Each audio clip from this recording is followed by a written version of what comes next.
Welcome to Sonicwall Video Solutions.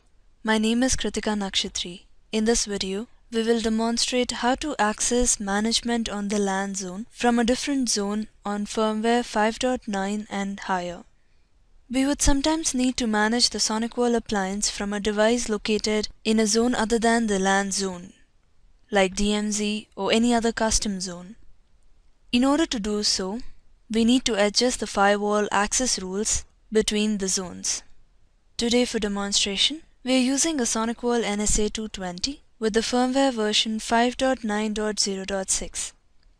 This feature is applicable to firmware versions 5.9 and above. For demonstration, under the network interfaces, we have the X0 interface set to the default LAN zone, while the X2 has been configured as a DMZ. When a requirement arises such that from any computer on the X2 interface or the DMZ zone, you want to be able to access the LAN interface of the Sonicwall for management purpose, you would need to modify the access rule between the DMZ and the LAN zone. In order to do so, navigate to the Firewall tab, Access Rules, select drop-down boxes on top, select the From zone as the DMZ, and the To zone as LAN. Here, we want to be able to access the LAN interface of the Sonicwall from the DMZ. If your requirement is to access the DMZ interface of the Sonicwall from the LAN zone, you can set the zone accordingly, which would be From zone LAN to zone DMZ. Once the zones are set, click on OK.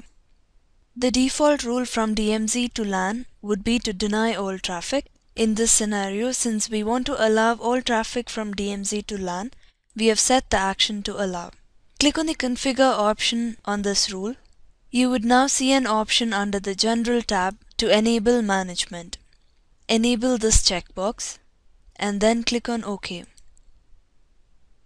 We now have management enabled from DMZ to LAN. Another requirement would be the LAN interface setup, since from DMZ we would like to access the LAN interface of the Sonicwall. Click on the Configure option for the LAN zone. Make sure that the management and user login settings are as shown. SNMP and SSH management can be enabled if required. Once these two settings are updated, you should be able to access the LAN interface from any computer on the DMZ zone. This brings us to the end of this video on how to access management on the LAN zone from a different zone on firmware 5.9 and above.